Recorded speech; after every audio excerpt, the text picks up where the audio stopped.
नमस्कार. श्री शिवाजी रायगड स्मारक मंडळ आयोजित ज्येष्ठ इतिहास संशोधक श्री पांडुरंगजी बलकवडे यांच्या षष्ठाब्दी पूर्तीनिमित्त सध्या सुरू असलेल्या आपली संस्कृती आपला इतिहास या व्याख्यानमालेतील आजच्या 27व्या पुष्पामध्ये मी आपल्या सगळ्यांचे मनापासून स्वागत करतो. छत्रपती शिवाजी महाराजांच्या स्वराज्य निर्मितीच्या कार्यात अनेक सहकार्यांनी त्यांना मोलाची साथ दिली. त्यापैकीच एक होते प्रतापराव गुजर. प्रतापरावांची कारकीर्द ही एखादी वादळी झंझावातासारखी होती. विशेषतः 1666 ते 1674 या काळामध्ये त्यांनी तुफान उडवून दिलं होतं. अनेक लढाया या काळात त्यांनी जिंकल्या आणि त्यांचं लढाई जिंकतानाचं कौशल्य सुद्धा हे अभ्यासण्यासारखं होतं. प्रत्येक लढाईमध्ये त्यांनी वेगवेगळ्या तंत्रांचा वापर केला. छत्रपती शिवाजी महाराजांचा त्यांच्यावर इतका विश्वास होता की अनेक महत्वाच्या जबाबदाऱ्या त्यांनी त्यांच्यावर सोपवल्या. आग्र्याला जात असताना स्वराज्याची जबाबदारी सोपवली. आग्र्याहून परत येत असताना सुद्धा त्यांच्यावर विशेष जबाबदाऱ्या सोपवल्या. साल्हेरची लढाई त्यांची प्रसिद्ध आहे. त्या लढाईत त्यांनी गनिमी काव्याने नाही तर उघड्या मैदानावर शत्रूचा पराभव केला आणि त्या शत्रूचे अनेक सरदार कैद केले. अशा प्रतापराव गुजरांचा शेवट मात्र अतिशय एखाद्या वादळी घटनेने झाला. स्वराज्यावर चालून आलेल्या बहलोल खानाला त्यांनी पराभूत केलं, पण क्षमापण केले. आणि त्यानंतर छत्रपती शिवाजी महाराजांना ही घटना कळल्यावर त्यांनी प्रतापरावांना लिहिलेल्या पत्रात असं म्हटलं की खानास गर्दीस मिळवल्याशिवाय आम्हाला रायगडावर तोंड दाखवू नका. वास्तविक पाहता त्यानंतर काही दिवसांनीच रायगडावर राज्याभिषेकाची लगबग सुरू होणार होती आणि सुरू झाली देखील. याच वेळेला महाशिवरात्रीच्या दिवशी प्रतापरावांनी जो पराक्रम केला त्यामध्ये त्यांना वीरमरण पत्करावं लागलं आणि रायगडावर ही बातमी पोहोचली. स्वराज्यासाठीच्या स्थापनेतला एक महत्वाचा सहकारी ऐन राज्याभिषेकाच्या आधी शिवाजी महाराजांनी गमावला. अशा या प्रतापरावांच्या बद्दल आणि त्यांच्या पूर्वायुष्याबद्दल आपल्याला विशेष माहिती देणार आहेत आजच्या व्याख्यानामध्ये व्याख्याते, युवा व्याख्याते आणि अभ्यासक श्री सौरभ करडे. पुण्यामध्ये शिक्षण झाल्यानंतर त्यांनी शालेय शिक्षण झाल्यानंतर SP सप महाविद्यालयामधनं महाविद्यालयीन शिक्षण पूर्ण केलं आणि त्यातूनच पुढच्या काळात त्यांना इतिहासाच्या अभ्यासाची गोडी लागली आणि मोठ्या प्रमाणात वेगवेगळ्या विषयांवर त्यांनी व्याख्यानं द्यायला सुरुवात केली.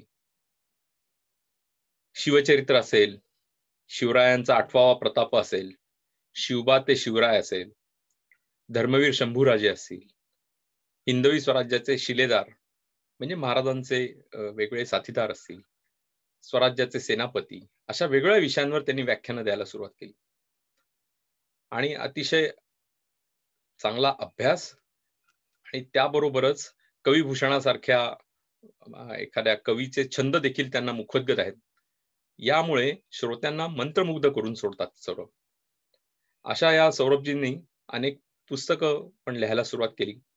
त्याच्यामध्ये हिंदवी स्वराज्याचे शिलेदार या मालिकेत त्यांनी स्वराज्याच्या अनेक सरदारांची कथारूप ही मालिका प्रकाशित करायला, छापायला सुरुवात केलेली आहे. त्याच्याच बरोबर सरसेनापती हंबीररावांवरचं देखील त्यांचं पुस्तक प्रकाशित झालंय. त्या विषयावरच्या एका चित्रपटाचे देखील ते इतिहास या विषयाचे सल्लागार आहेत. आता नुकतंच त्यांची राव बेदरकार वादळाची कथा ही प्रतापरावांबद्दलची कादंबरी आता प्रकाशित होणार आहे. तर गेली 10 वर्ष वर्तमानपत्रामधनं किंवा सोशल मीडियामधनं त्यांचं लेखन चालू आहे. असे सौरभ करडे आज आपल्या समोर हा विषय मांडणार आहेत. रणधुरंधर प्रतापराव गुजर.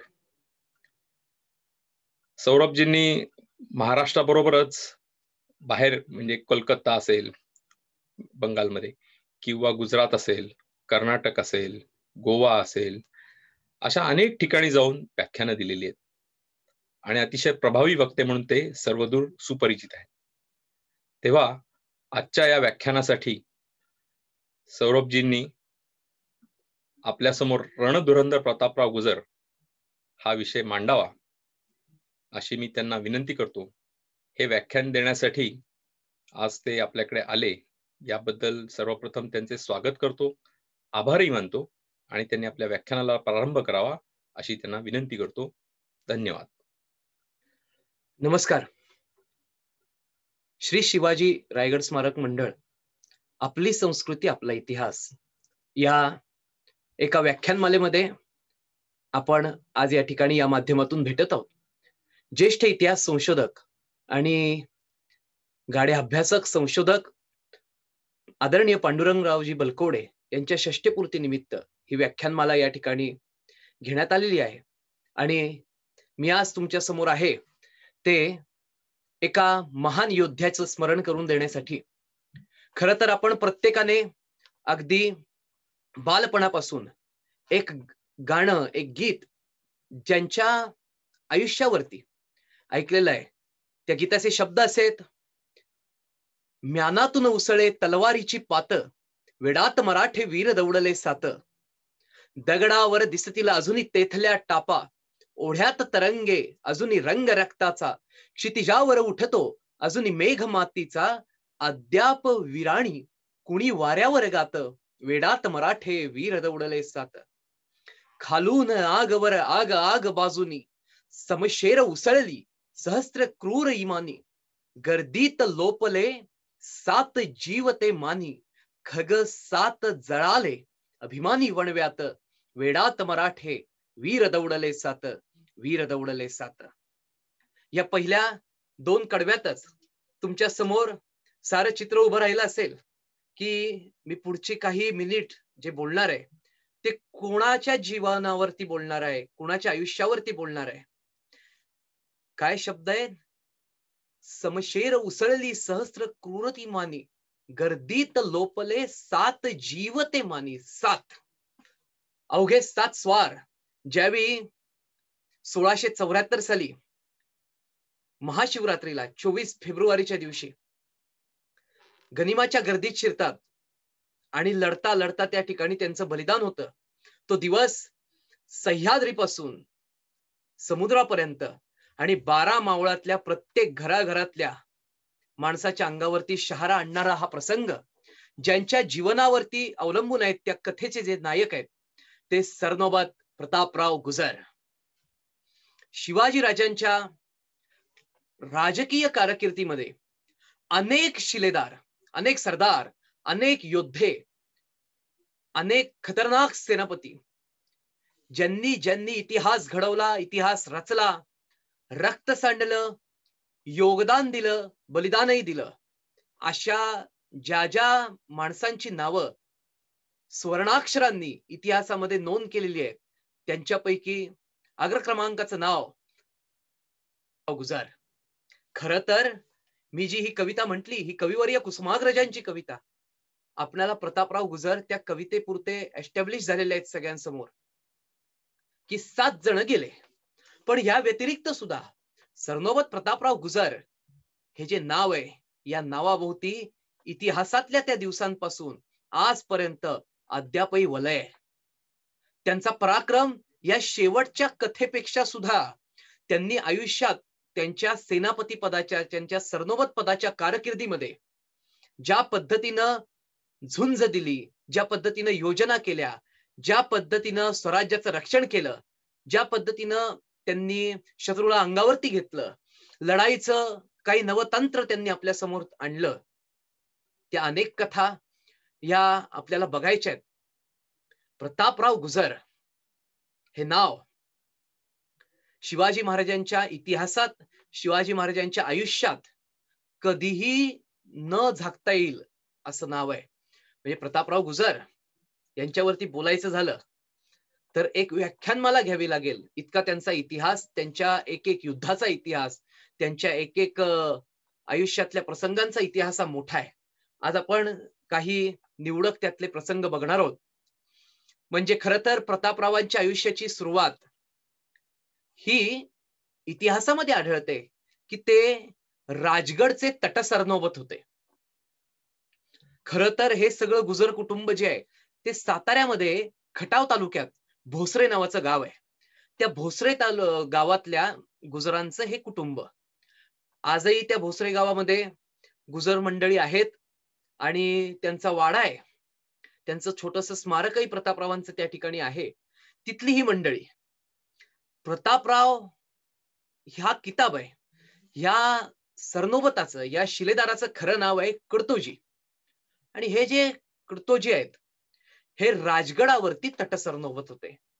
म्हणजे राजगडासारख्या राजधानी असलेल्या एका किल्ल्याचे तटसरनोबत असणं म्हणजे त्यांचा पराक्रम पाहून छत्रपती शिवाजी राजांनी त्या काळामध्ये त्यांची नेमणूक केलेली होती. याचाच अर्थ असा की त्या वेळेच्या काही दिवसांमध्ये, त्यावेळेच्या काही महिन्यांमध्ये, त्यावेळेच्या काही प्रसंगांमध्ये त्यांनी स्वतःच्या कर्तृत्वाची, स्वतःच्या पराक्रमाची अशी एक झलक दाखवलेली होती. किंबहुना कर्तृत्वाचा एक असा ठसा उमटवलेला होता की राजगड सारख्या राजधानीच्या किल्ल्यावरती तटसरनोबत म्हणून त्यांची नेमणूक शिवाजी महाराजांनी केली होती. याचा अर्थ शिवाजी राजांचा त्यांच्यावरती विश्वास होता. आणि मग आपण बघू प्रतापराव गुजरांची त्या ठिकाणी स्वराज्यामध्ये सरनोबत म्हणून जी निवड झाली त्याचा नक्की पूर्व इतिहास काय. तर पुरंदरचा जो तह झाला, या पुरंदरच्या तहाच्या इथून काही सूत्र फिरली. शिवाजी महाराजांना 23 किल्ले मुघलांना द्यावे लागले. मिर्झा राजा जयसिंगाशी काही बोलणी करावी लागली. तो पुरंदरचा तह तुम्हाला सगळ्यांना माहित आहे. आणि त्या पुरंदरच्या तहामध्ये शिवाजी महाराजांनी पन्हाळा जिंकायचा असं काहीसं त्या ठिकाणी ठरलं आणि शिवाजी महाराज पन्हाळा जिंकायला गेले. आता झालं असं, शिवाजी महाराजांनी त्यावेळेचे सरनोबत, ज्यांना प्रति शिवाजी म्हटलं जायचं, अशा नेताजीराव पालकरांना त्या ठिकाणी बोलवलेलं होतं. आणि नेताजीराव पालकर त्या ठिकाणी वेळेला पोचले नाहीत आणि दुर्दैवानं शिवाजी राजांच्या त्या तुकडीचा, शिवाजी राजांच्या त्या फौजेचा पन्हाळगडच्या ठिकाणी पराभव झाला. आधीच तह झालेला होता. 23 किल्ले मुघलांना द्यावे लागलेले होते. काही लक्ष होनांचा मुलूक द्यावा लागलेला होता. हातामध्ये आणि पायामध्ये, स्वराज्याच्या हातापायामध्ये पुरंदरचा तह नावाची एक जबरदस्त भक्कम बेडी पडलेली होती. विविध अटी आपल्यावरती होत्या आणि अशा परिस्थितीत एक पराभव झाला. असंख्य मावळे त्या ठिकाणी मृत्युमुखी पडले आणि मग शिवाजी महाराज भयंकर संतापले. नेताजीराव पालकर त्या ठिकाणी वेळेवर पोचले नाहीत आणि पराभवाचा जबाबदारी अर्धी ही त्यांच्यावरती गेली आणि शिवाजी महाराजांनी त्यांना ताबडतोब बडतर्फ केलं. समयास कैसे पावला नाहीत असा जाब विचारला आणि नेताजी पालकरांना त्या ठिकाणी काढून टाकण्यात आलं, बडतर्फ करण्यात आलं. आता यानंतर आपण स्वराज्याची ही सगळी परिस्थिती लक्षात घेऊ. ही 1666 साल आहे आणि त्या 1666 सालामध्ये 10 जानेवारी ते 15 जानेवारीच्या दरम्यान शिवाजी महाराजांचा हा पराभव झाला. त्यांनी 20 ते 24 जानेवारीच्या दरम्यान नेताजी पालकरांना पदावरून काढून टाकले आणि मग थोडे दिवस त्याच्यामध्ये गेले आणि साधारण फेब्रुवारीच्या 10 तारखेनंतर त्याच्या पुढचा जो आठवडा होता 1666 सालचा, शिवाजी महाराजांना जायचं होतं आग्र्याला.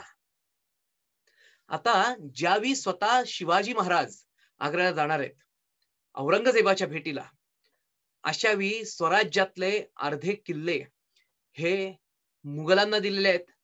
स्वराज्यात थांबणार आहेत मासाहेब जिजाऊ आणि मोरोपंत. इतरही काही मंडळी होती, पण जाता जाता बारक्या संभाजी महाराजांनाही घेऊन जायचंय. अशा वेळी सेनापती पद, सरनोबत पद हे रिक्त होतं आणि आपल्या माघारी स्वराज्याचं रक्षण कोण करेल, स्वराज्याच्या सीमा कोण सांभाळेल.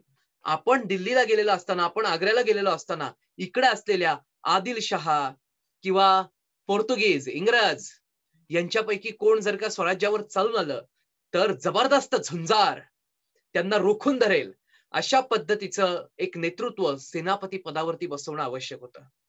बरं मग तुम्ही बघा, ती जी नजर होती ती, मी कायम सांगतो आजपर्यंतच्या व्याख्यानांमध्ये जिथे जिथे प्रतापराव गुजरांचा उल्लेख येईल, की एवढ्या बिकट परिस्थितीमध्ये स्वराज्याच्या भोवती शत्रूचा असा विळखा पडलेला होता, स्वराज्यावरती एक मोठं संकट कोसळलेलं होतं आणि शिवाजी महाराजांना आग्र्याला जावं लागत होतं, अशा वेळी आपल्या माघारी हे राज्य मासाहेब जिजाऊंच्या साथीने सांभाळेल अशा पद्धतीचा एक सेनापती त्यांना हवा होता, अशा पद्धतीचं एक नेतृत्व, अशा पद्धतीचा एक मावळ्यांसाठी कॅप्टन त्यांना हवा होता.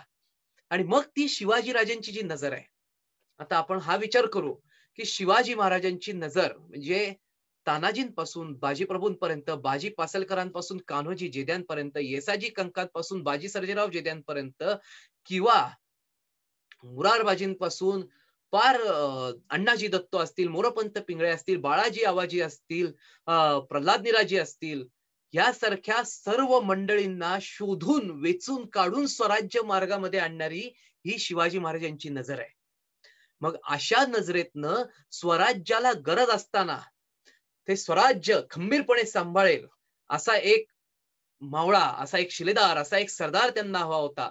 आणि मग त्या नजरेने शिवाजी महाराजांनी राजगडचे सरनोबत असलेल्या कुर्तुजी गुजरांची निवड केली आणि त्यांना प्रतापराव हा किताब दिला 1666च्या फेब्रुवारीच्या महिन्यामध्ये. आणि कुर्तुजी गुजरांचे सरनोबत प्रतापराव गुजर झाले. म्हणजे शिवाजी महाराजांच्या इतिहासात भोसरे गावच्या गुजर कुटुंबातील एक व्यक्ती जी राजगडावर तटसरनोबत होती, ती स्वतःच्या कर्तृत्वाच्या जीवावर आणि शिवाजी महाराजांचा त्यांच्यावर असलेला विश्वास की नाही, माझ्या पश्चात, माझ्या माघारी या मराठा सैन्याचं, या माझ्या स्वराज्य सेनेचं सरनोबत पद सांभाळण्यासाठी ही व्यक्ती योग्य आहे, ह्या विश्वासानं त्यांनी स्वतःच्या कर्तृत्वावर ते पद त्यांना मिळालं. आणि मग सरनौबत प्रतापराव गुजर हे एक वादळी नाव, बेदरकार वादळाची धगधगती कथा जी चालू झाली ती त्या क्षणापासून चालू झाली. आणि मग तुम्हाला सर्वांना माहित आहे, म्हणजे मी खरं तर इथं त्या कारकिर्दीचा आढावा जर का घ्यायचा असेल तर तुम्ही बघा की शिवाजी महाराज आग्र्याला गेल्यानंतर ज्या ज्यावेळी स्वराज्यावरती त्या काही वेळेला शत्रूंच्या तुकड्या चालून आल्या, स्वराज्याच्या हद्दी सांभाळणं असेल, स्वराज्याच्या सीमा सांभाळणं असेल, अंतर्गत काही राजकारण असेल, मासाहेब जिजाऊंच्या आज्ञेनुसार चारी दिशांना नजर ठेवणं असेल, ही सगळी कामं मोरोपंत आणि प्रतापराव अत्यंत तडफेने पार पाडत होते. शिवाजी महाराज असताना त्यांच्या आज्ञेखाली त्यांच्या योजनेंना घेऊन कारभार करणं, सैन्याच्या सोबत थांबणं ही गोष्ट पूर्णतः वेगळी. पण शिवाजी महाराज आग्र्याला गेले आणि एक महत्वाची गोष्ट की नुसते आग्र्याला गेलेले नाहीत, तर ते आग्र्याला कैदेमध्ये अडकलेत. अशा वेळी इकडे स्वराज्याची सेना सांभाळणं आणि स्वराज्याच्या हद्दी सांभाळणं की त्या हद्दींमधनं शत्रू आतमध्ये येऊ नये, हे अत्यंत महत्वाचं जोखमीचं जे काम होतं, जबाबदारीचं जे काम होतं, ज्या विश्वासानं सरनोबत पदाची जबाबदारी प्रतापराव गुजरांवरती शिवाजी महाराज जाताना सोपवून गेलेले होते, ती अत्यंत जबाबदारीने त्यांनी ते काम पार पाडलं. आणि शिवाजी महाराज येईपर्यंत प्रतापराव स्वराज्याच्या सीमांचं रक्षण करत राहिले, मासाहेब जिजाऊंचा एक आधार बनून त्या ठिकाणी राहिले. आणि मासाहेब जिजाऊंनी, प्रतापरावांनी, मोरोपंतांनी आणि एकंदरीत सर्वच लोक त्या ठिकाणी येतात की शिवाजी महाराज आग्र्याला अडकलेले असताना ते परत येईपर्यंत ज्यावेळी स्वराज्याचा कारभार हा चालू होता, म्हणजे एक किल्लाही त्यांनी जिंकून घेतला त्यावेळी, तर हा उत्तम पद्धतीने चालू होता. प्रतीक्षा फक्त होती ती शिवाजी महाराज येण्याची. आणि शिवाजी महाराज येईपर्यंत प्रतापराव गुजरांनी त्यांचा विश्वास सार्थ ठरवला आणि स्वराज्याच्या सीमांचं रक्षण केलं, स्वराज्याचं रक्षण केलं. महाराज खूप खुश झाले आल्यावर आनंदानं. म्हणजे मी कायम प्रतापरावांच्या जर कथा सांगायच्या असतील तर त्यांच्या युद्धाच्या कितीतरी कथा आहेत, ते मी तुम्हाला त्यातल्या काही कथा इथं सांगणारच आहे. पण त्यांचा हाही गुण फार महत्वाचा आहे की ज्या विश्वासाने मला ठेवलंय, मी त्या विश्वासाला तडा जाऊ देणार नाही. प्रतापराव म्हणजे बेदरकार, स्वभावच बेदरकार होता. शत्रूच्या गर्दीमध्ये घुसून त्या जी एक त्यांची पद्धत होती. प्रतापरावांच्या आयुष्याचा जर का अभ्यास केला तर त्यांनी लढलेल्या ज्या ज्या लढाया आहेत त्या लढायांमध्ये कायम आणि कायम बेधुंद होऊन लढणारा शूर योद्धा म्हणून प्रतापरावाचं नाव लौकिक झालेलं आहे. आणि ह्याच्या उपर अतिशय काहीतरी एक वेगळा अँगल, वेगळी योजना देऊन त्या ठिकाणी शत्रू सैन्याला बेजार करणं, हे प्रतापरावांनी जे चालू केलं ते फार अद्भुत होतं. शिवाजी महाराजांचा त्यांच्यावरती असलेला विश्वास हा एक त्यांच्या आयुष्यातला फार अतिशय वेगळा म्हणजे पॉइंट आहे. आता त्याच्यामध्ये आणखी एक गोष्ट अशी की तुम्हाला सांगतो त्याच्यातली पुढची गोष्ट की बादशाह बरोबर जो तह झालेला होता म्हणजे हा विश्वास प्रतापरावावरचा, तर 1667 साली ज्यावेळी संभाजी राजांना तहाट ठरल्याप्रमाणे त्या ठिकाणी बादशाहने 50,000 मनसबदारी दिली होती युवराज संभाजी राजांना. आता शिवाजी महाराज आग्र्यावरून आले, ती बातमी बादशाहला कळली, सगळं झालं. महाराज त्या ठिकाणी स्वराज्याचा कारभार बघू लागले. पण आता हे कुठेतरी थांबलं पाहिजे, पुन्हा लढाया आणि स्वराज्याच्या योजनेनुसार या सगळ्या त्यांचा कारभार चालू राहिला पाहिजे. तर ह्याच्यात एक गोष्ट होती की तह करताना युवराज संभाजी राजांना 9 वर्षाच्या संभाजी राजांना बादशाहने 50,000 मनसबदारी दिलेली होती. मग आता ती पुढे चालू ठेवायची म्हणून शहाजाद्याच्या छावणीमध्ये बादशाहची सेवा करण्यासाठी म्हणजे बादशाहच्या सेवेसाठी ती 50,000 मनसबदारी चालवण्यासाठी युवराज संभाजींना पाठवायचं होतं. आता एकतर शिवाजी महाराज औरंगजेबाच्या इथून त्या ठिकाणी निघून आलेले आहेत, त्यांनी गरुड झेप घेतलेली आहे आणि त्याच्यानंतर आग्र्याहून सुटका झाल्यानंतर ते ज्यावेळी तिथे आले त्यावेळी बादशाह साजिक त्यांच्यावर चिडला होता. अशा वेळी स्वराज्याचा युवराज असलेल्या संभाजी राजांना शत्रूच्या छावणीमध्ये तहाट ठरल्याप्रमाणे पाठवणं हे अतिशय धोक्याचं काम होतं. बादशाहची बुद्धी कधी फिरेल आणि तो कधी युवराज संभाजींचा शंभूबाळाचा घात करेल हे सांगता येत नव्हतं. पण राजनीती होती, राजव्यवहार होता, राजकारण होतं म्हणून केवळ संभाजी राजांना त्या ठिकाणी पाठवणं हे अत्यंत गरजेचं होतं. मग अशा वेळी युवराज संभाजींबरोबर त्या शहाजाद्याच्या छावणीमध्ये कुणाला पाठवायचं की जो अहोरात्र डोळ्यात तेल घालून स्वराज्याच्या युवराजाचं रक्षण करेल आणि ह्याच्या व्यतिरिक्त त्या ठिकाणी त्यांच्या बरोबर राहील, त्यांच्या पद्धतीनं सगळं समजून घेईल आणि शिवाजी महाराजांच्या डोळ्यासमोर आधी ज्यांनी जबाबदारी पार पाडली होती निसंशय ते नाव समोर आलं प्रतापराव गुजरांचं. म्हणजे मी या दोन घटना कायम आणि कायम अभ्यासतो की ज्यावेळी शिवाजी महाराजांना आग्र्याला जायचं होतं त्यावेळी ते इथे माघारी स्वराज्यात प्रतापराव गुजरांना ठेवून गेले आणि ज्यावेळी आग्र्यावरून ते परत आले आणि युवराज संभाजी राजांना शत्रूच्या छावणीमध्ये पाठवायचं होतं अशा वेळी सुद्धा त्यांना जो एक विश्वास होता की माझ्या मुलाचं रक्षण, स्वराज्याच्या युवराजाचं रक्षण अहोरात्र डोळ्यात तेल घालून करेल आणि त्यांच्या बाबतीत काही दगाफटका होऊ देणार नाही असा एकमेव माणूस आहे तो म्हणजे प्रतापराव गुजर. आणि मग त्यांनी युवराज संभाजींचे मुतालिक म्हणून त्या छावणीमध्ये प्रतापराव गुजरांना त्या ठिकाणी पाठवून दिलं.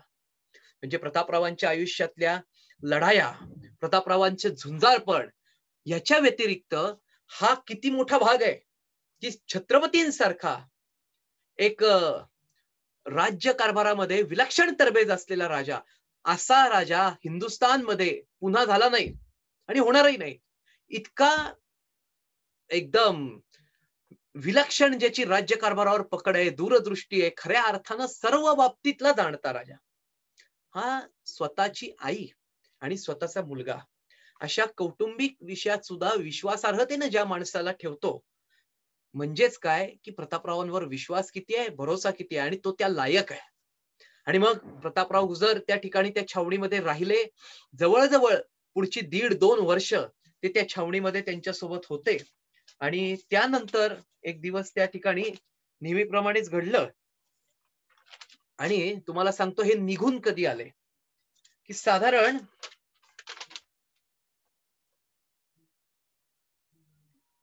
1669चा सुमार. प्रतापराव त्याच्या छावणीत होते, संभाजीराजे होते आणि मुतालिक म्हणून राहिलेले असताना संभाजीराजांचं ये जाणं चालू होतं पण प्रतापराव त्या ठिकाणी कायम असायचे. तर झालं काय, या सगळ्या दरम्यान औरंगजेब बादशाह प्रचंड पिसाळला आणि त्याने काशी विश्वेश्वराची तोडफोड केली. त्याच्या डोक्यात ते धर्मवेड आलं आणि त्याने हिंदूंच्या मंदिरांची नासधूस, परत हिंदू रयतेवरती अन्याय चालू केला आणि ह्या सगळ्या बातम्या शत्रूच्या फौजेमध्ये मुतालिक म्हणून थांबलेल्या प्रतापराव गुजरांना समजत होत्या. बरं, प्रतापराव हे काही कारभारातला मनुष्य नव्हे, तो रणांगणातला माणूस. शत्रूच्या अंगावरती वार करणारा, स्वतःच्या छातीवरती वार झेलणारा, रक्तामध्ये न्हाणारा तो माणूस आहे. त्याला मुतालिक म्हणून तिथे ठेवलं होतं, पण राजांनी दिलेली जबाबदारी ही पार पाडली पाहिजे म्हणून. पण त्या शत्रूच्या गोटात ते अस्वस्थ आहेत.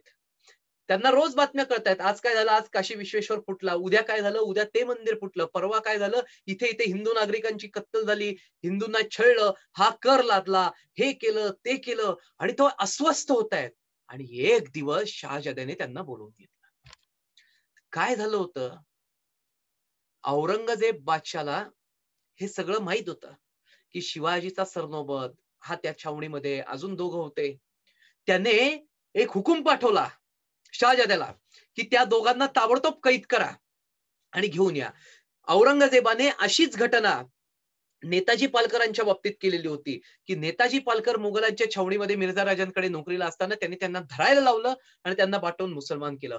प्रतापरावाच्या बाबतीत सुद्धा सारखीच परिस्थिती उद्भवली होती, पण केवळ शहाजाद्याचं बुद्धी जागेवरती होती किंवा मराठा साम्राज्याचं नशीब असेल की सुबुद्दीने, त्या शहाजाद्यांनी त्या ठिकाणी प्रतापरावांना बोलून घेतलं, सगळी परिस्थिती सांगितली आणि तो म्हणाला, बघा, बादशाचा सुटलेला हुकूम माझ्या हातात जोपर्यंत पडत नाही, येत नाही, तोपर्यंत तुम्ही निघून जा.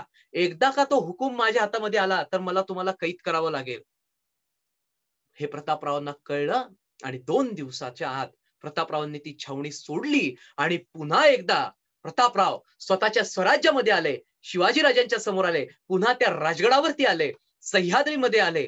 सह्याद्रीचा सखा पुन्हा एकदा सह्याद्रीमध्ये परत आला आणि त्यानंतर मग त्या ठिकाणी महाराजांनी आणि त्यांच्या साथीदारांनी जो पुरंदरचा तह होता तो मोडला, भरारी घेतली. त्याला कारण अनेक आहेत की आता स्वराज्य पुन्हा एकदा उभारलं पाहिजे, पण हा जो दगा फटका होता हा प्रतापरावांच्या मस्तकामध्ये कायम राहिला.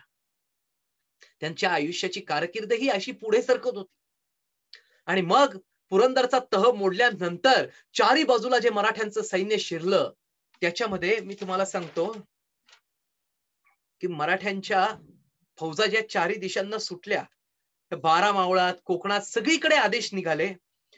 त्याच्यामध्ये स्वाऱ्या ठरल्या. जानेवारी 1670 मध्ये वराड, उत्तर गंगथडी, औसा याच्याही आजूबाजूला फौजा गेल्या.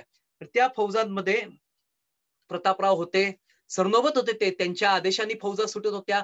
पायदळाच्या फौजा चारी बाजूंना सुटल्या, घोडदळ सुटलं, स्वतः शिवाजी महाराज सुद्धा या फौजांमध्ये सामील होते. आणि बघता बघता गेलेले प्रदेश पुन्हा ताब्यात आले. या सगळ्या फौजेमध्ये प्रतापराव, आनंदराव, हंसाजी, येसाजी, अनाजी, सूर्याजी, विठोजी, बाजी सर्जेराव, रूपाजी ही निवडक मंडळी जी होती ही प्रचंड पराक्रम करत होती. कारण 2 वर्ष पुरंदरची तह नावाची बेडी जी आमच्या स्वराज्य मातेच्या पायामध्ये अडकलेली होती ती यांनी तोडली. शिवाजी महाराजांची भवानी म्यानाच्या बाहेर आली आणि त्यांनी हर हर महादेवचा नारा त्या ठिकाणी दिल्यानंतर ही सगळी मंडळी चित्त्यासारख्या झेपा टाकत सुटली आणि स्वराज्यातले गेलेले प्रदेश पुन्हा ताब्यात आले. काय काय आलं, प्रतापरावाच्या नेतृत्वाखाली गेलेली जी फौज होती, शिवाजी महाराजांच्या नेतृत्वाखाली गेलेली जी फौज होती, त्यांनी गेलेले सारे प्रदेश पुन्हा ताब्यात घेतले. वराड लुटलं, आस्था घेतलं, पुरंदर, कल्याण, भिवंडी, लोहगड, हिंदोळा, माहुली, कर्नाळा, दिहिडा, चांदवड, विसापूर, वज्रगड, सुपे, राजमाची, चाकण, तुंग, तिकोणा, पुणे आणि कोकणपट्टी हे सगळं जे गेलेलं होतं हे पुन्हा एकदा ताब्यात आलं. आणि हे कधी आलं? मार्च, एप्रिल, मे, जून या अवघ्या 4 महिन्यात 1670 साली हे पुन्हा एकदा सगळं आपल्या ताब्यात आलं. आता तुम्हाला बघा, मी जो प्रदेश वाचून दाखवला, जे किल्ले वाचून दाखवले, हा परिसर छोटा नव्हे, प्रचंड मोठा. पुरंदरच्या तहामध्ये आम्ही हे गमावलेलं होतं, पण ज्यावेळी या फौजा पुन्हा एकदा सुटल्या, दुप्पट वेगाने आम्ही ते जिंकून आणलं. अशा वेळी या मराठ्यांच्या फौजेचा जो सरनोबत होता त्याची कामगिरी इतकी मोलाची होती. ते सरनोबत म्हणजे प्रतापराव गुजर.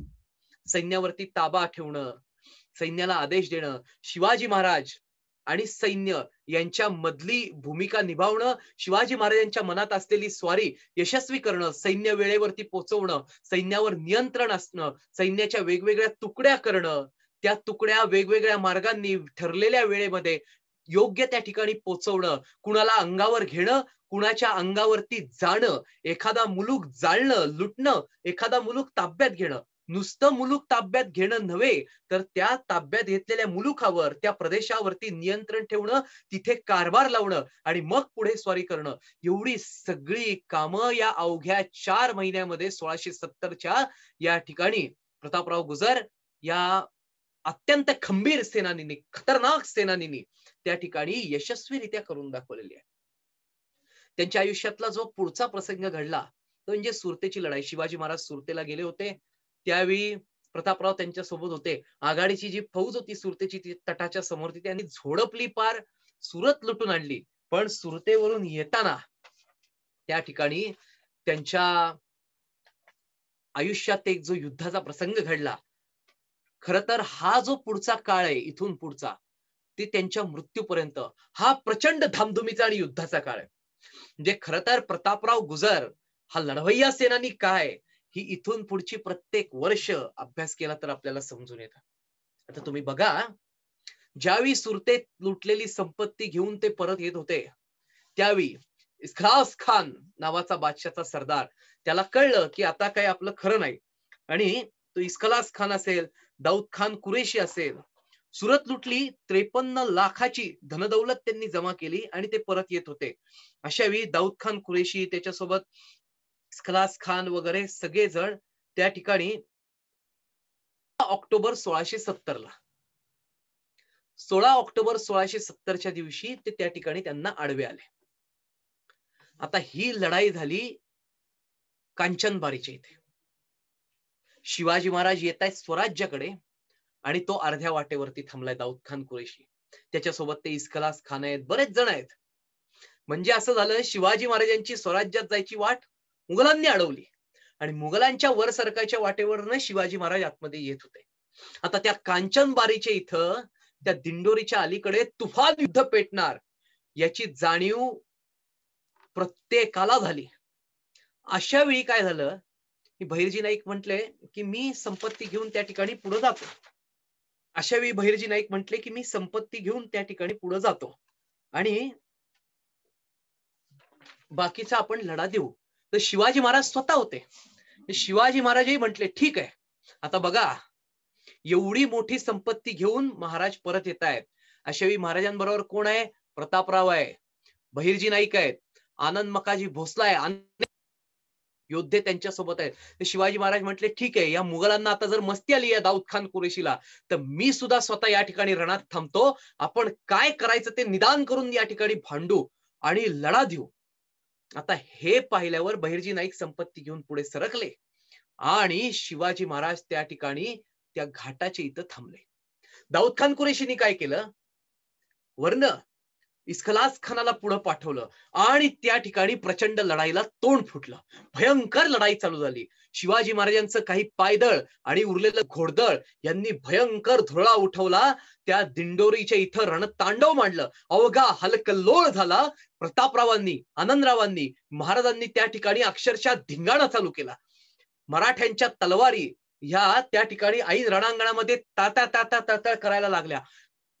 महिषासूर, चंड, मुंड, शुंभ, निशुंभ यांना खतम करताना ज्या पद्धतीनं महाकालिकेची, महिषासूर मर्दिनीची शस्त्र तळपतात, त्या पद्धतीनं मराठ्यांच्या सरनोबताची, उपसरनोबताची, महाराजांची शस्त्र त्या ठिकाणी तळपायला लागली. स्वतः शिवाजी महाराज रणांगणात असल्यामुळे मराठ्यांच्या फौजेला प्रचंड चेव चढला आणि त्यांनी त्या ठिकाणी इस्खलास खानाला ठोकून काढला.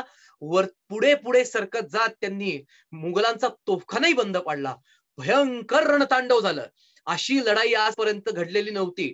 आणि तेवढ्यात तोफखाना बंद पाडल्यानंतर दुपारच्या दरम्यान स्वतः दाऊद खान कुरेशी सुद्धा त्या मैदानात आला.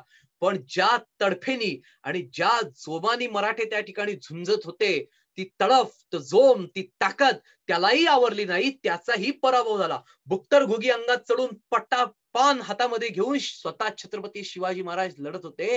रक्ताने, शत्रूच्या रक्तात माखलेला प्रतापराव रणांगणामध्ये अक्षरशः तांडव करत होता. रणकाय भयानक लोळे आग जळात, आदळती वळती आवळती क्रोधात, जणू जिंकायासी गगनाचे स्वामित्व, आषाढ ढगाशी झुंजे वादळवात, झुंजे वादळ वात असं भयंकर रणतांडव त्या ठिकाणी झालं.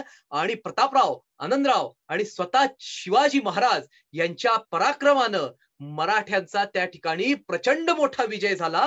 आमच्या रस्त्यामध्ये आडवी आलेली मुघलांची फौज आम्ही झोडपली, प्रचंड प्रमाणात त्यांचं नुकसान केलं. आणि 17 ऑक्टोबर 1670 रोजी त्या ठिकाणी आम्ही मुघलांचा मोठा पराभव केला आणि कांचनबारीची दिंडोरीची लढाई आम्ही त्या ठिकाणी जिंकली. एक अतिशय मोठा विजय स्वराज्याला त्या ठिकाणी मिळाला. त्यावेळी सैन्याचे सरनोबत होते प्रतापराव गुजर. हे नेतृत्व महाराजांचं होतं. त्या नेतृत्वाच्या सोबत प्रतापराव त्या ठिकाणी सैन्याचं त्या ठिकाणी लीड करत त्या रणांगणामध्ये लढलेले होते. एवढी मोठी लढाई. तिथनं ते खाली सरकले आणि महाराजांनी साल्हेर जिंकला. महाराजांनी आणि मोरोपंतांनी साखळी करून साल्हेर जिंकला. प्रतापरावही पलीकडच्या प्रांतामध्ये उतरला.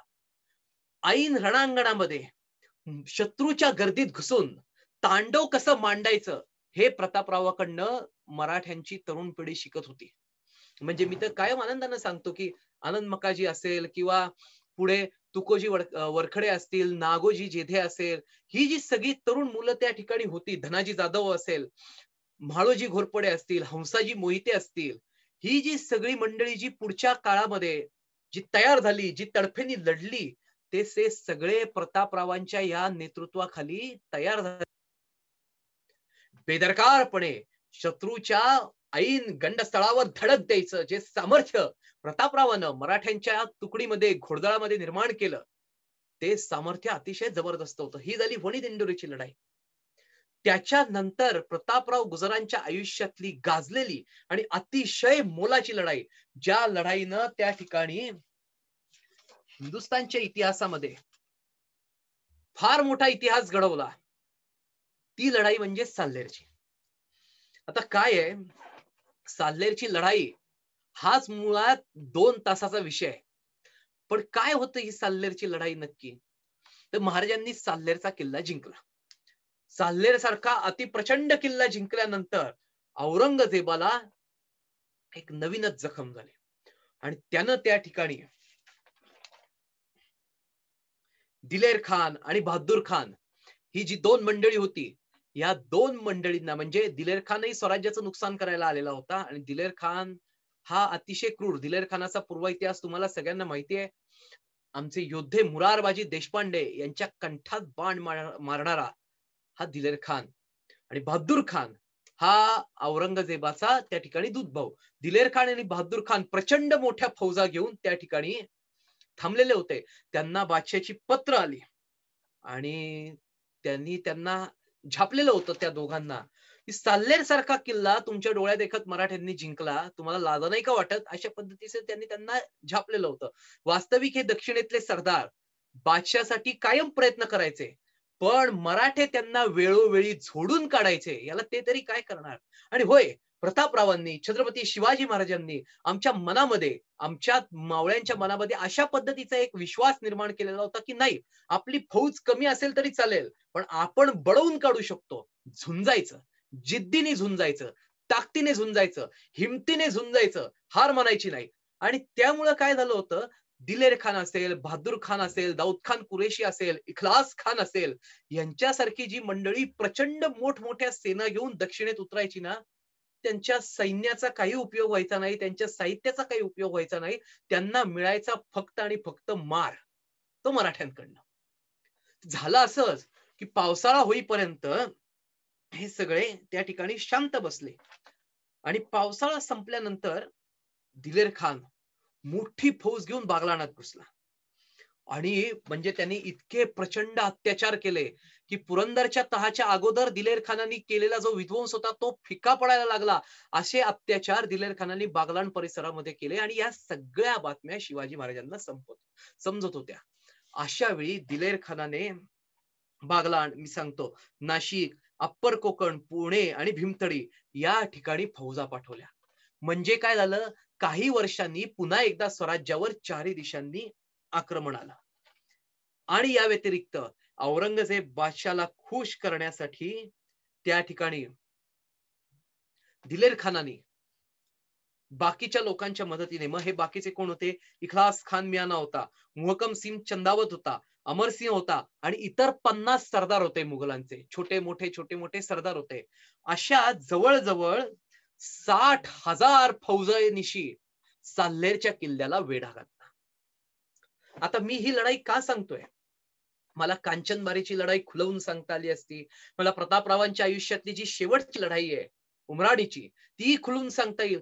पण ह्या लढाईला शिवकाळात 1644 ते 1680 हा जो शिवाजी महाराजांच्या राज्यकारभाराचा जी कारकीर्द आहे, त्या काळातल्या जेवढ्या लढाया झाल्या, त्याच्यात प्रतापगडची लढाई असेल, शाहिस्तेखानाची लढाई असेल, पावनखिंडीतील लढाई असेल, अनेक वेगवेगळ्या लढायांमध्ये ही जी साल्हेरची लढाई आहे ना शिवकाळातली, या लढाईला अनन्यसाधारण महत्व आहे. तुम्ही बघा, मावळ्यांमागच्या शौर्यातला आणि मराठी फौजेच्या एका युद्धतंत्रातला आपण जे इंग्लिशमध्ये म्हणतो की हा एक टर्निंग पॉइंट ठरला.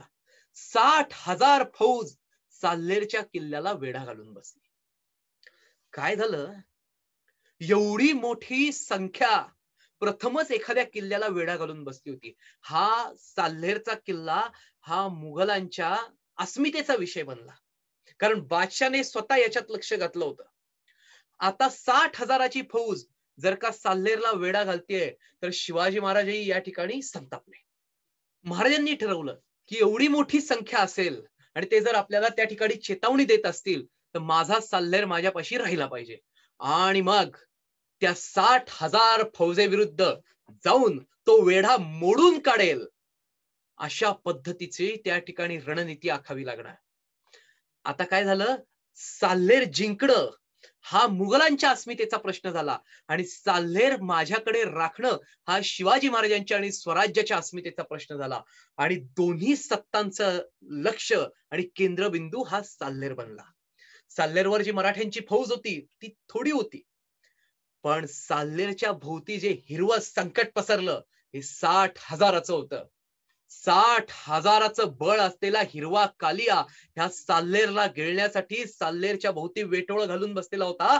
आणि शिवाजी महाराजांनी त्यांच्या म्यानातली भवानी उपसली, त्यांचं नेहमीचं शस्त्र काढलं, ब्रह्मास्त्र काढलं. म्हणजे जसं महाभारताच्या लढाईमध्ये ज्या ज्यावेळी कौरवांवरती एक मोठा आघात करायचा असे, त्यावेळी भीम किंवा अर्जुन स्वतःच्या भात्यातनं कायम आणि कायम वेगवेगळी शस्त्र काढत असे. त्याच्यामध्ये पशुपतीनाथास्त्र, आग्नेयास्त्र, वायुस्त्र किंवा ब्रह्मास्त्र असे. त्या पद्धतीने शिवाजी महाराजांनी स्वतःचं ब्रह्मास्त्र काढलं. आता तुम्ही म्हणाल हा नक्की प्रकार काय? महाराजांनी प्रतापरावांना आदेश दिला. आता हा आदेश काय? महाराजांनी प्रतापरावांना पत्र पाठवलं.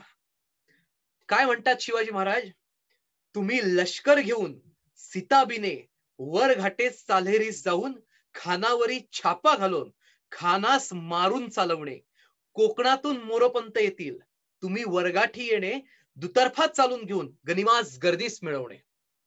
कुणाला आदेश आहे? राव सरनोबत, तुम्ही लष्कर घेऊन सीताबीने वरघाटे साल्हेरीस चालून जाणे, खानावरी छापा घालून खानास मारून चालवणे, कोकणातून मोरोपंत येतील, तुम्ही वरघाटी येणे, दुतर्फा चालून घेऊन गनिमास गर्दीस मिळवणे. असा स्पष्ट आदेश त्या ठिकाणी प्रतापरावाच्या हातात पडला. आम्हाला अजून काय पाहिजे? प्रतापरावासारख्या एका खुंखार आणि खतरनाक सेनानीला शिवाजी महाराजांचा हा आदेश तर पाहिजे होता. गनिमास गर्दीस मिळवा, खानास मारून चालवा. इतके दिवस जे डोक्यात धुमसत होतं ते महाराजांनी त्याला परवानगी दिली आणि प्रतापराव निघाले. कोकणातनं मोरोपंतही झटक्याने वर आले आणि मराठ्यांचं पायदळ आणि घोडदळ एकत्र झालं आणि ह्या दोघांनी मिळून संख्या झाली एक साधारण 40,000. तुम्ही लक्षात घ्या, आजपर्यंत स्वराज्याच्या कारकिर्दीत इतक्या मोठ्या संख्याबळाचा वेढा दुसऱ्या कुठल्या किल्ल्याला पडलेला नव्हता. पुरंदरला जो वेढा पडला त्याची संख्या कमी होती. महाराज पन्हाळगडच्या वेढ्यात अडकले तेव्हा सिद्धीची संख्या 35,000ची होती. पण 60,000 दुप्पट संख्येवरती मराठे चालून निघाले. आता ह्यात एक गंमत आहे, ह्यात एक अतिशय वेगळेपण आहे. आजपर्यंत आम्ही सारे लढत होतो ते गनिमी काव्याची पद्धत आमची रणांगणावरची डोंगर दऱ्यांच्या आश्रयाने लढत होतो. सह्याद्रीच्या ज्या डोंगर दऱ्या आहेत त्या डोंगर दऱ्यांचा आश्रय घेऊन घाटांचा वाटा त्या ठिकाणी निवडून शत्रूवरती चालून जायचं, छापा टाकायचा, त्यांची लांडगे तोड करायची, कत्तल करायची आणि शत्रू सावध व्हायच्या आत पुन्हा एकदा या घनदाट अरण्याचा डोंगरदऱ्यांचा आश्रय घेऊन पुन्हा माघारी यायचं. ही आजपर्यंतची नीती होती, यशस्वी नीती होती. इथे साल्हेरच्या ठिकाणी जिथे वेढा होता तिथे आसपास डोंगरदऱ्या नाहीत. सपाट असा मुलूक, मोकळं प्रांगण, मैदान आणि ह्या खुल्या मैदानामध्ये जाऊन समोरासमोर मुघलांच्या 60,000 फौजेला अंगावरती घ्यायचं, असं करण्यासाठी आमचा प्रतापराव सरनोबत हा त्या ठिकाणी निघालेला आहे. म्हणजे मी तर कायम सांगतो, रामायण घडलं, महाभारतामध्ये कुरुक्षेत्रावरचं युद्ध जसं घडलं, तसं ह्या हिंदुस्थानात शिवभारत घडलं. 1644 ते 1680 मध्ये त्या शिवभारतामधलं कुरुक्षेत्र कोणतं असेल तर ते साल्हेरचं रणांगण आहे. आणि 40,000ची मराठ्यांची सेना उधळत उधळत साल्हेरच्या बाजूने निघाली. मोरोपंतांनी पायदळ घेतलं आणि ते जसा महाराजांचा आदेश होता की दुतर्फा चालून जाणे, तर दुतर्फा चालून गेले. आता 65 ते 60,000 ची सेना आणि 40,000 मराठे फेब्रुवारीच्या महिन्यामध्ये पहिल्या आठवड्यात 1672 साली एकमेकांसमोर आले. साल्हेरच्या किल्ल्यावरून हे सगळं रणांगण त्या ठिकाणी दिसत होतं. धुळीचा लोट उठलेला होता. सह्याद्रीला जाणीव झाली, आता काहीतरी भयानक होणार आहे. मावळ्यांना जाणीव झाली, आता काहीतरी भयंकर घडणार आहे. दुश्मनालाही जाणीव झाली की आता काहीतरी भयानक आपल्याला बघायला मिळणार आहे. त्या धरणी मातेलाही जाणवलं काहीतरी एक अतिशय विलक्षण तांडव, महाप्रचंड असं आता या ठिकाणी घडणार आहे. दोन्ही बाजूनी रणगर्जना झाल्या. पलीकडच्या बाजूनं दिन दिन अल्लाहू अकबरचे नारे आले आणि इकडनं प्रतापरावाच्या मुखातून महाराष्ट्राचा महामंत्री घुमला, हर हर महादेव, जय भवानी, जय शिवाजी. आणि डाव्या बाजूला मोरोपंतांचं पायदळ आणि उजव्या बाजूला प्रतापरावाचं घोडदळ हे प्रतापरावाच्या नेतृत्वाखाली त्या मोगलांना अंगावर घेत खुल्या रणांगणामध्ये त्या ठिकाणी भिडलं. दिलेर खानाने आमच्यावरती घात केला होता. चारी बाजूला फौजा पाठवून आज प्रतापरावानं प्रतिघात केला. त्यानं भयंकर रणकंदन मांडलं आणि इतके दिवस शांत असलेले मराठे आज खुल्या मैदानामध्ये 65 ते 60,000 फौजेला अंगावरती घेऊन त्या ठिकाणी झुंजायला लागले. म्हणजे मी कायम सांगतो की मुघलांना माज कशाचा होता तर स्वतःच्या संपत्तीचा आणि संख्येचा. मुघलांचं जे सैन्याचं बळ होतं ते संख्याबळ होतं. त्या संख्याबळाच्या जीवावर मुघल कायम आणि कायम आमच्यावरती दादागिरी करायचे आणि हा त्यांचा संख्याबळाचा माज मोडण्यासाठी आज सरनोबत प्रतापराव साल्हेरच्या पायथ्याला ऐन रणांगणामध्ये हाताई 2 तलवारी घेऊन त्या ठिकाणी घुसलेला होता. आणि भयंकर रणतांडव झालं. कुणालाही अंदाज लागेना काय होतंय. जो तो माणूस एकमेकांवर चालून जातोय आणि नुसतं दे मार घे मार चाललेली आहे. रक्ताचा सडा त्या ठिकाणी पडला. मराठ्यांचे वीर मोरोपंत असतील, मोरोपंतांच्या हाताखालचं पायदळ असतील, एका बाजूने वेढा कापत कापत कापत सुटले. वेड्यातल्या शत्रूच्या सैनिकांना कळेना काय चाललंय, आपल्यावर कुणी हल्ला केला. साल्हेरच्या किल्ल्यावर फडकणाऱ्या भगव्या झेंड्याला आज तेज आलं. खाली चालणारी मोरोपंतांची तलवार आणि ऐन रणांगणात तळपणारी प्रतापरावांची शमशेर त्या मुघलांना हैराण करत होती आणि गडावरच्या मराठ्यांना एक संजीवनी देत होती. आणि घोडदळातनं घुसलेले आनंदराव, त्या ठिकाणी सूर्याजीराव काकडे हे प्रचंड तांडव मांडत आज शिरले. प्रतापराव, त्याचं वर्णन काय करावं. त्याच्या नावातच प्रताप आहे. त्यानं महाप्रताप गाजवला. त्याचा स्वभाव बेदरकार, त्याची तलवार चालवण्याची पद्धतही बेदरकार. गनिमाला धडक द्यायचा तो बेधडकपणे आणि तो घुसला. ऐन असं खुलं जंग, अजून काय पाहिजे. म्हणजे एखादा हिंद केसरीच्या तोडीचा पैलवान ऐन लाल मातीमध्ये त्याच्या समोर जर का खुलं आव्हान मिळालं तर जशा थापा टाकत त्या ठिकाणी आत शिरतो, तसा प्रतापराव 2 हातांमध्ये तलवारी घेऊन घोड्यावरनं आतमध्ये सणसणाट शिरला आणि साल्हेरच्या युद्धाला तोंड फुटलं. सकाळी चालू झालेलं युद्ध दुपार झाली तरी सुद्धा चालू होतं. रक्ताचे पाट वाहू लागले. रक्तामांसाचा चिखल झाला. कित्येक हात, कित्येक पाय त्या ठिकाणी पडले. घोड्यांच्या खिंकाळ्या, हत्तींचे चित्कार, उंटांचे आवाज, माणसांच्या जीव घेणे त्या ठिकाणी माणसांच्या शेवटच्या किंकाळ्या, ह्या ऐकू येऊन, तोफांचा आवाज येऊन अक्षरशः आसमंत दुमदुमून गेला. शेजारी कोण लढतोय, तो काय म्हणतोय, कोण आदेश देते, कुणी कुणाला कळेना. मराठ्यांची सेना प्रचंड होती, त्याच्याही पेक्षा जास्त मुघलांची सेना होती. आज साल्हेर मध्ये भयंकर रणतांडव झालं. महाभारतानंतर असं युद्ध घडलं ते शिवभारतात समोरासमोर. आणि बघता बघता काय झालं, मुघलांच्या तोफखान्यातनं एक गोळा सुटला आणि त्या जंबुऱ्याचा गोळा लागून सूर्यराव काकडे लढता लढता धाडकन उडाले. दुर्दैवी घटना. लढाई एका ऐन मध्यावर आलेली असताना कोणीच माघारी सरत नव्हतं. ना मराठे हटत होते, ना मुघल मागे जात होते. मराठे मारत होते, मुघलही मारत होते. अशा वेळी सूर्यराव काकांना गोळा बसला आणि महाराजांचे बाळपणीचे सवंगडी सूर्यराव काकडे त्या ठिकाणी ठार झाले. मराठ्यांच्या फौजेतला एक अतिशय बहादर सेनानी त्या लढाईमध्ये मृत्युमुखी पडला. मुघलांना इखलास खानाला वाटलं आता लढाई आपण जिंकली आणि त्यानं भराभरा तोफांचा मारा करून त्याच्या आडोशांनी फौज पुढे आणायला सुरुवात केली.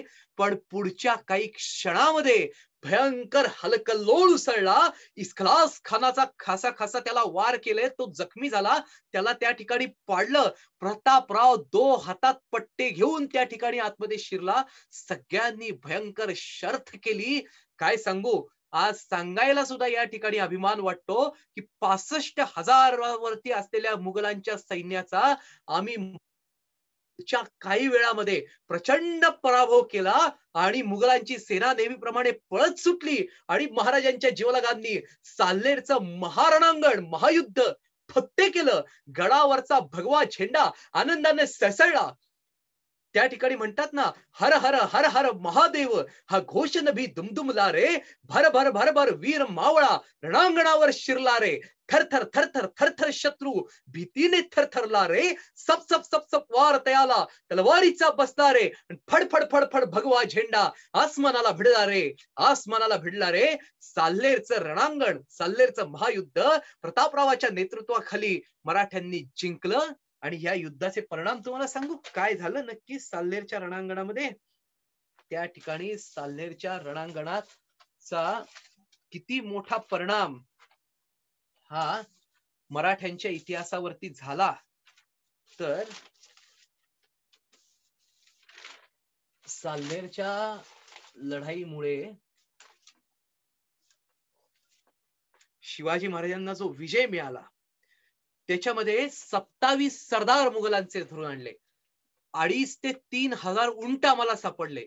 घोडेही तेवढेच जिंकले, हत्ती जिंकले, प्रचंड युद्ध साहित्य आम्ही जिंकलं. हा झाला स्वराज्याला नफा. पण सगळ्यात महत्वाची गोष्ट साल्हेरच्या युद्धामुळे आम्हाला काय मिळाली माहितीये?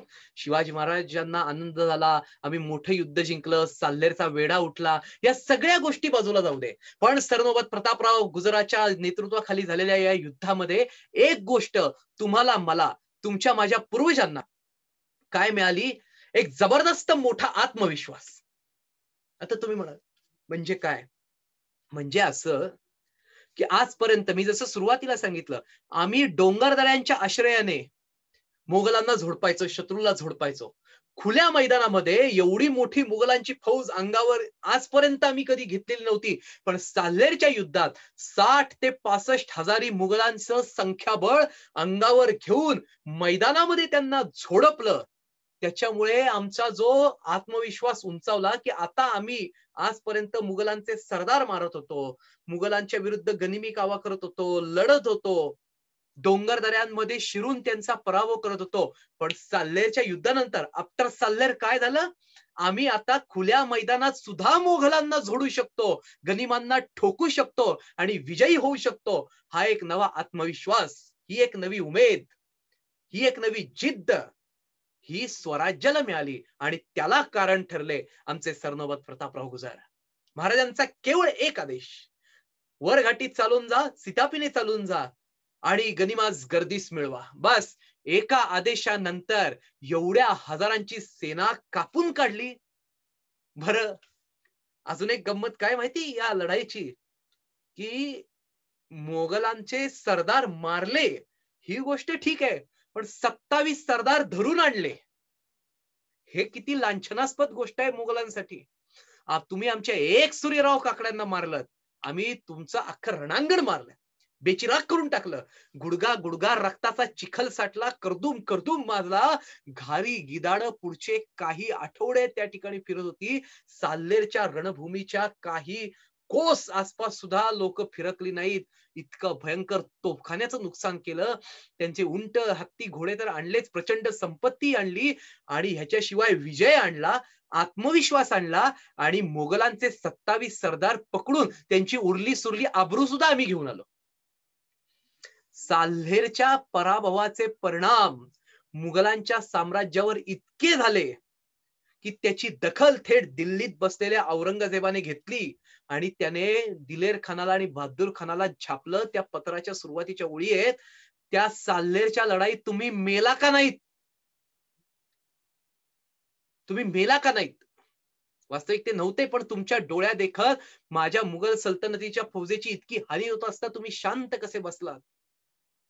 ह्या बादशाच्या तळतळाटाला दिल्लीतले लोक घाबरली की बापरे, आजपर्यंत आम्हाला डोंगरदऱ्यात मारत होते, पण आपली 65,000 संख्याही यांनी झोडपली, आता त्यांच्यावर चाल करून जायला नको, ही एक भीती बसली. दक्षिणेत आजूबाजूला असलेले मुघलांचे सरदार घाबरले, इंग्रज, डच, पोर्तुगीज थरथरले. आदिलशहाकडे असलेल्या काही सरदारांना आता मनातनं कापरं भरलं की बाबा, दिलेर खान, साल्हेर, इस्खलास खान, दाऊद कुरेशी अशा मोठमोठ्या लोकांचा जर हे पराभव करायला लागले तर आपण आता जाता कामा नये. आणि ही सगळी जी जरब बसली, ह्याचं श्रेय सरनोबत प्रतापराव गुजरांना आहे. काय बेदरकारपणे अंगावर घेऊन त्या ठिकाणी शत्रू सैन्याला झोडपणं म्हणजे त्यांच्या वृत्तीत संचारलं होतं. तुम्हाला सांगतो, प्रतापराव गुजरांच्या त्या ठिकाणी कारकिर्दीमध्ये साल्हेर झाल्यानंतर त्यांनी एक पत्र पाठवलेलं आहे आणि ते पत्र जे आहे त्या पत्राचा मी तुम्हाला बघायला मिळेल. शिवशाहीर बाबासाहेब पुरंदरेंच्या शिवचरित्रामध्ये सुद्धा ते पत्र आहे. महेश तेंडुलकर नामवंत लेखक ज्यांनी प्रतापराव गुजरांचं चरित्र लिहिलेलं आहे त्याच्यात सुद्धा ते पत्र आहे. मी सरनोबत प्रतापराव गुजरांवर राव बेदरकार वादळाची धगधगती कथा नावाची कादंबरी लिहिलेली आहे, त्याच्यात सुद्धा ते पत्र आहे. प्रतापरावाचं ते पत्र अतिशय प्रसिद्ध आहे. त्यांनी कुणाला लिहिलंय? सुरतेतल्या त्या ठिकाणी व्यापाऱ्यांना आणि सुरतेच्या अधिकाऱ्याला. त्या पत्राचे शब्द असे आहेत, म्हणजे मी तुम्हाला साध्या भाषेत सांगतो कारण आज वेळ आपल्याकडे फार कमी आहे, की बऱ्या बोलानं तुम्ही आम्हाला खंडणी द्या, चौथा हिस्सा आम्हाला मराठी फौजेला तुम्ही सगळे. सुरतेचे कानून व्यापारी, देसाई, शेटे, महाजन अशी सगळ्यांची नावं त्यांनी टाकलेली आहेत, म्हणजे हे तिथले लोक होते, अधिकारी होते. तुम्ही सुरतेतल्या त्या सगळ्याच्या संपत्तीचा चौथा हिस्सा आम्हाला बऱ्या बोलानं देत जा आणि मराठी फौजेला हा हिस्सा तुम्ही द्या. तुमच्याकडून हा हिस्सा घेण्यासाठी शिवाजी महाराजांनी माझी नेमणूक केलेली आहे. तुम्हाला जर वाटत असेल की तुमच्या डोळ्यासमोर असलेला औरंगजेबानी बांधलेला तट हा तुमचं रक्षण करेल, तर आम्ही त्या तटाच्या कापसाप्रमाणे चिंध्या चिंध्या करून टाकू आणि साल्हेर मुल्हेर सारखे किल्ले आम्ही शिवाजी महाराजांच्या त्या ठिकाणी पुण्यस्मरणाने घेतलेले आहेत, त्यांच्या आशीर्वादाने घेतलेत. त्या ठिकाणी तुमच्या सुरतेच्या तटाची आम्हाला काय किंमत आहे, तर तुम्ही बऱ्या बोलानं आम्हाला त्या ठिकाणी खंडणी द्या, नाहीतर मी तुमच्यावर चालून येईल. प्रतापराव गुजर. आता असं पत्र प्रतापरावानं सुरतेच्या लोकांना पाठवलंय, म्हणजे एक वाक्य आहे, शिवशाहीर बाबासाहेब पुरंदरेंचं ते वाक्य आहे की यावरून मराठी मनगटामध्ये किती रग आणि त्या ठिकाणी ताकद धुमधुमायला लागलेली होती, आलेली होती, शिवशिवायला लागलेली होती, हे त्याच्यावरनं लक्षात येतं. हे साल्हेरच्या युद्धाचे परिणाम. असा आहे प्रतापराव. आणि मग काय झालं, या सगळ्याचा शेवट जो आपण म्हणतो, म्हणजे खरं तर आपण त्या भागाकडे जाऊ, माझी शेवटची 10 मिनिटं या ठिकाणी आहेत. आपण बहलोल खान पठाण हा विजापूरवरनं निघाला. विजापूरकर आदिलशाहीच्या लोकांकडे एकही असा माणूस राहिलेला नव्हता जो शिवाजी राजांना जाऊन पकडेल, शह देईल, त्यांना अडकून ठेवेल, स्वराज्य जिंकेल. बहलोल खान पठाण हा त्या ठिकाणी यांचा सर्व लोकांचा, पठाणांचा नायक, नेतृत्व त्यांनी पठाणांचं केलेलं होतं. आदिलशाहच्या दरबारामध्ये 2 गट झालेले होते, एक पठाणांचा गट आणि एक बाकी मुसलमानांचा गट. त्यातल्या पठाणांच्या गटाचा जो नेतृत्व करत होता तो बहलोल खान. त्या ठिकाणी बहलोल खानाची प्रचंड दहशत होती. दुसरा अफजल खान शोभावा असा बहलोल खान, आणि बहलोल खान पठाण त्याच्या जहागिरीमध्ये शिरून पन्हाळा किल्ला जिंकल्यामुळे आणि कोल्हापूर प्रांतामध्ये शिवाजी राजांच्या सैन्याने प्रचंड विजय मिळवल्यामुळे तो असा त्याचा तिळपापड झालेला होता अंगाचा, आणि बहलोल खान निघाला. बरं, बहलोल खान निघाल्यानंतर महाराष्ट्राच्या प्रांतामध्ये आसपास असलेल्या ज्या आदिलशाही फौजेच्या तुकड्या होत्या, त्या तुकड्यांना आदिलशहाचा हुकूम होता, आदेश होता की तुम्ही सारे जण तुमच्या फौजा घेऊन, त्या सरदारांना आदेश होता, बहलोल खानाला भेटा आणि प्रचंड मोठी फौज तुमची जमा झाली की शिवाजीवरती वेगानं आक्रमण करा. त्याची तयारी बहलोल खान करत होता आणि बहलोल खान विजापूरवरून निघाला, पुढे आला. आता ही सगळी गोष्ट शिवाजीराजांना समजली. महाराज त्यावेळी साताऱ्याच्या प्रांतामध्ये कुठेतरी असावेत, प्रतापराव वगैरे तिथे आसपास. महाराजांनी प्रतापरावाला सांगितलं, आता जर बहलोल ठोकायचं आहे तर स्वराज्याचं बाकीचंही काम चालू आहे. आणि मग बहलोल निघाल्यानंतर तुम्हाला सांगतो, एप्रिलच्या 1673 साली बहलोल खान निघाला. हा कोण आहे? तर मूळचा अफगाणचा बहलोल खान. आणि बहलोल खान निघाल्यानंतर तो उमराणी प्रांताजवळ येऊन थांबला. का? तर मी तुम्हाला जे कारण सांगितलं की आजूबाजूच्या सरदारांना त्या ठिकाणी हुकूम होता की तुम्ही त्या ठिकाणी येऊन थांबा, मोठी फौज जमा करून मग शिवाजीच्या स्वराज्यावरती हल्ला करा. तर त्यांनी जशी त्याची फौज उमराणी जवळ येऊन थांबली, तसं शिवाजी महाराजांनी 1 एप्रिल ते 5 एप्रिलच्या मधल्या दिवसांमध्ये 1673 ला प्रतापरावाला आदेश दिला. आणि तो आदेश फार महत्वाचा आहे. म्हणजे शिवाजी महाराजांच्या चरित्राचा ज्यावेळी अभ्यास करायचा, त्यावेळी शिवाजी महाराजांचं धोरण हे दुश्मनाच्या बाबतीमध्ये काय होतं हे त्या आदेशातनं स्पष्ट आणि स्पष्ट आपल्याला दिसतं. शिवाजी महाराज म्हणतात, प्रतापराव राव सरनोबत तो बहलोल बहुत वळवळ करतो, त्यास धरावा अथवा मारावा. आज मितीस आम्ही बहुत खान मारिले, परंतु धरला ऐसा कोणी नाही. तुम्ही जाऊन त्यास धरावा अथवा मारावा, ऐसे केलियाने हिंदुस्थानचे राजकारणी सलावत बैसेल. शिवाजी महाराजांचे शब्द आहेत. म्हणजे तुम्ही बघा, शिवाजी महाराज काय म्हणतात, त्याला धरा, त्याला आणा, पुढचं काय करायचं मी बघतो. ऐसे केलियाने हिंदुस्थानचे राजकारणी सलावत बैसेल. असं जर केलं तर आज देशाच्या राजकारणामध्ये दहशत बसेल, सलावत बसेल. हा महाराजांचा स्पष्ट आदेश प्रतापराव गुजरांच्या हातात पडला आणि राव निघाला. आता साल्हेरच्या इतिहासाची त्यांची जी पूर्व परवानगी होती ती तशीच काहीतरी होती की त्याला गनिमाला गर्दीस मिळवा. महाराजांना आदेश मिळाल्या महाराजांचा, प्रतापराव निघाले. आता ही एक जी लढाई आहे त्याच्या आयुष्यातली शेवटची, ही लढाई तुम्ही बघा, प्रतापराव उमराणी जवळ येऊन पोहोचला. उमराणी जवळ आल्यानंतर त्या ठिकाणी त्यांनी एक गंमत केली, तुम्हाला सांगतो. त्या उमराणी जवळ आल्यानंतर त्यांनी आसपासचा परिसर पाहिला. बहलोल खान बाकीच्या फौजा येत आहेत म्हणून वाट पाहत थांबलाय. तेवढ्यात प्रतापरावांनी काय केलं, प्रतापरावांनी त्या उमराणीच्या पाण्याचा जो डोह होता, की ज्या पाण्याच्या डोहातलं पाणी आदिलशहाची फौज, त्याचे प्राणी म्हणजे उंट, हत्ती, घोडे हे पित होते, जनावरांचं पाणी होतं, माणसांचं पाणी होतं, त्या पाण्याच्या डोहाच्या भोवतीच फौज त्या ठिकाणी पेरली आणि त्यांचं पाणी तोडलं. पाणी तोडल्यानंतर ऐन उन्हाळ्याच्या दिवसामध्ये ज्यावेळी पाणी तुटलं, बहलोल खान कासावीस झाला आणि 2-4 दिवस त्याचे ते पाण्या वाचून गेले. तडफडून तडफडून ज्यावेळी त्याची सेना अशी तडफडायला लागली, प्राणी ओरडायला लागले, त्यावेळी त्याची एक तुकडी प्रतापरावाच्या सैन्यावरती चालून निघाली. आणि ह्याच संधीची वाट प्रतापराव बघत होता. शत्रूला तडपवलं. बघा, कांचनबारीच्या लढाईमध्ये त्यांनी काय केलं, आग ओकणारा शत्रूचा तोफखाना बंद पडला. साल्हेरच्या लढाईत त्यांनी काय केलं, पायदळ एका बाजूने सोडलं आणि दुसऱ्या बाजूनी घोडदळ सोडलं आणि स्वतः त्यांनी खासे काही सरदार चोपून काढले. तिसऱ्याच लढाईत त्यांनी आणखीन वेगळा फॉर्म्युला वापरला. म्हणजे मराठ्यांचं जे युद्धतंत्र आहे ते त्यांनी वेगवेगळ्या पद्धतीने त्या ठिकाणी राबवलं, अंमलात आणलं. ही त्याची खासियत आहे की प्रत्येक लढाई त्यांनी सारखी नाही केलेली. शत्रूवर चालून जायचं, चोपायचं, बेदरकारपणे घुसायचं. त्याने त्याचा वेगवेगळा मार्ग परिस्थितीनुसार अवलंबला. आता पाणी तोडलं, शत्रूचा घसा कोरडा केला आणि मग त्यांना अंगावर घेतलं. आणि जसा बहलोल त्याच्या अंगावर आला तशी रावाची समशेर म्यानाच्या बाहेर आली. आनंदराव, विठ्ठल पिलाजी हे सगळ्या धुरंधरांनी अक्षरशः तिथं त्या ठिकाणी रणतांडव मांडलं, त्याच्याबरोबर जी लोक होती त्यांनी, आणि बहालोल खानाचा प्रचंड पराभव केला. मग बहालोल खान शरण आला. हा झाला प्रतापरावाच्या आयुष्यातला एक अतिशय टर्निंग पॉइंट. बहालोल खान शरण आला, त्याचा वकील रडला की आम्हाला जाऊ द्या, आम्हाला धर्मवाट द्या.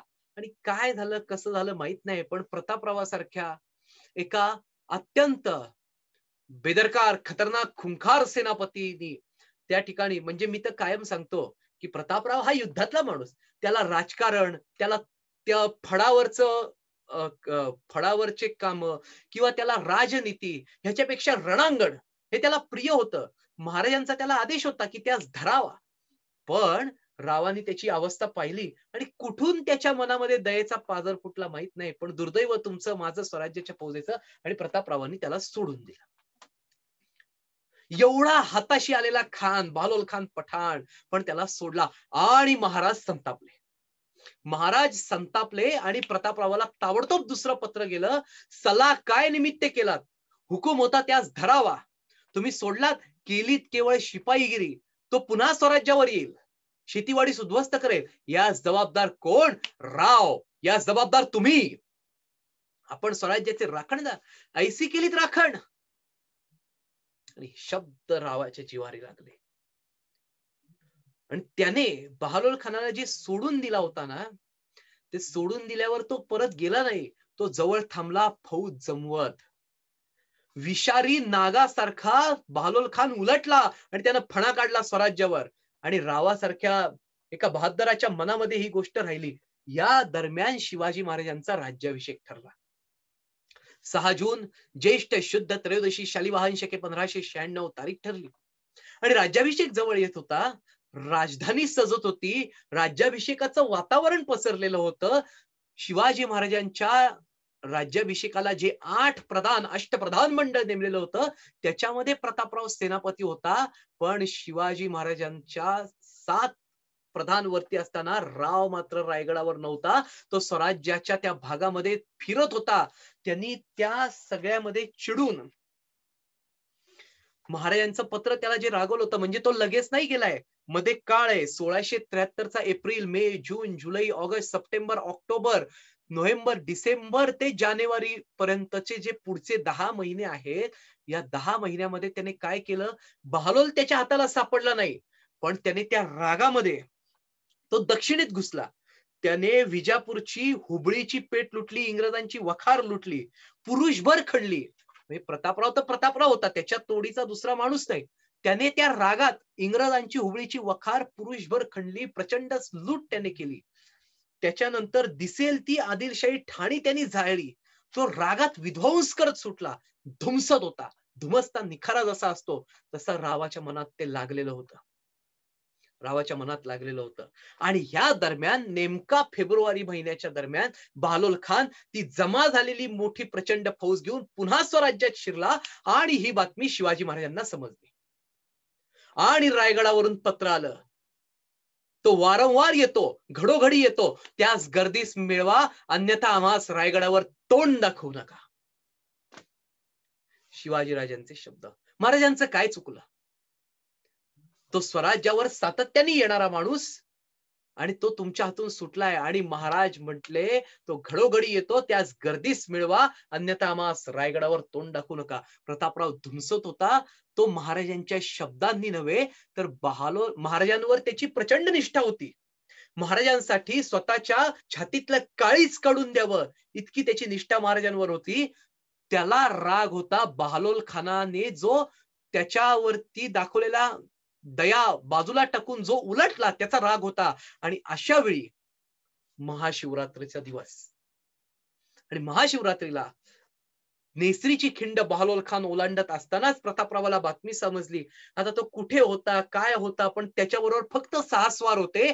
आणि त्या 6 स्वारांना घेऊन मराठ्यांचा सेनानी, अगदी त्याला ज्यावेळी बातमी कळली की राव बहालोल खान नेसरीची खिंड ओलांडतोय, तो ताड ताड ताड ताड दौडत सुटला. आणि अत्यंत बेदरकारपणे ते 7 स्वार त्या ठिकाणी शत्रूच्या फौजेत घुसते. म्हणजे एका ठिकाणी गीतकार प्रणितदादा कुलकर्णींनी फार सुंदर वर्णन केलेलं आहे. खदिरांगारा सम डोळे रोखुनी, दुधारी समशेर परजुनी, उरी धगधगता राज खलिता, तळहातावर प्राण घेऊनी शत्रू सैन्याचा समुद्र प्यावया अगस्ती दौडले सात. सात दौडले सात झुंजले सात उधळले सात क्षात्र समरात.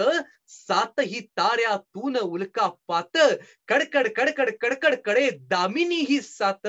शब्द झेलण्या शिवरायांचा शर साथ निघाले सात. सात दौडले सात झुंजले सात क्षात्र समरात. सात क्षात्र सम्राट प्रतापरावासारखा महायोद्धा खुंखार सेनानी साल्हेर कांचनबारी उमराणी सारखी रणांगण ज्यानं एक हाती फिरवली अवघ्या स्वासारांनिशी त्या ठिकाणी गेला. आश्चर्यमुग्ध टाकून मागुती सेना अपमान बुजवण्या सात अर्पुनी माना छावणीत शिरले थेट भेट गनिमाना. कोसळल्या उल्का जळत सात दर्यात वेडात मराठे वीर दौडले सात. वीर दौडले सात आणि प्रतापरावांचं नेसरीच्या खिंडीमध्ये बलिदान झालं. माझ्या कादंबरीमध्ये याचा जेवढा आढावा घेता येईल तेवढा मी माझ्या परीने घेतलाय. लवकरच राव बेदरकार वादळाची धगधगती कथा ही कादंबरी तुमच्या समोर प्रतापरावांची येईल. पण महाशिवरात्रीच्या दिवशी तेव्हा तिथी ही शिवरात्र होती आणि तारीख होती 24 फेब्रुवारी 1674. राज्याभिषेकाच्या आधी मराठ्यांचा अत्यंत जाबाज खुंखार खतरनाक बेदरकार सेनानी नेसरीच्या खिंडीमध्ये मृत्युमुखी पडला. शिवाजी महाराजांच्या कारकिर्दीमध्ये 3 खिंडी त्या ठिकाणी अमर झाल्या. त्यातली एक घोडखिंड पावनखिंड जिला म्हणतो, दुसरी उंबरखिंडीचं रणांगण आणि तिसरी ही नेसरीची खिंड प्रतापरावांच्या रक्तानं पावन झाली. अवघ्या 6 स्वरांनिशी प्रतापराव त्या ठिकाणी तुटून पडले आणि प्रतापराव तुम्हाला मला सोडून गेले. मराठ्यांच्या युद्धतंत्राला एक वेगळं वळण देणारा, खुल्या मैदानात आम्ही शत्रूला झोडपू शकतो असा आत्मविश्वास देणारा आणि महाराजांच्या पश्चात युवराज आणि आऊसाहेबांचं डोळ्यात तेल घालून रक्षण करणारा, स्वराज्याच्या सीमा सांभाळणारा, तरुणांची फळी एक वेगळी बेदरकार फळी तयार करणारा मराठ्यांचा सेनापती महाशिवरात्रीच्या दिवशी त्या ठिकाणी मृत्युमुखी पडला. भोसरे गावचे प्रतापराव नेसरीमध्ये त्या ठिकाणी बलिदान करून अजरामर झाले. अनेक गीत झाली, येतील सुद्धा. प्रतापरावांवरती चित्रपट सुद्धा भविष्य काळात येतील. पण प्रतापरावांचं स्मरण हे केवळ वेडात मराठे वीर दौडले सातसाठी नाही, तर साल्हेरचं रणांगण आणि मराठ्यांना एक आत्मविश्वास देणारा सेनापती की ज्याने शिवाजी महाराजांचा विश्वास गनिमाच गर्दीस मिळवा हा कायम राखला, अशा एका महान योद्ध्याला त्यांच्या बलिदानाचं स्मरण महाशिवरात्रीच्या दिवशी या ठिकाणी करून या ठिकाणी थांबतो आणि प्रतापरावांना आणि त्या 6 स्वरांना म्हणजे 7 वीरांना वंदन करून आपली रजा घेतो. जय हिंद, जय महाराष्ट्र, वंदे मातरम.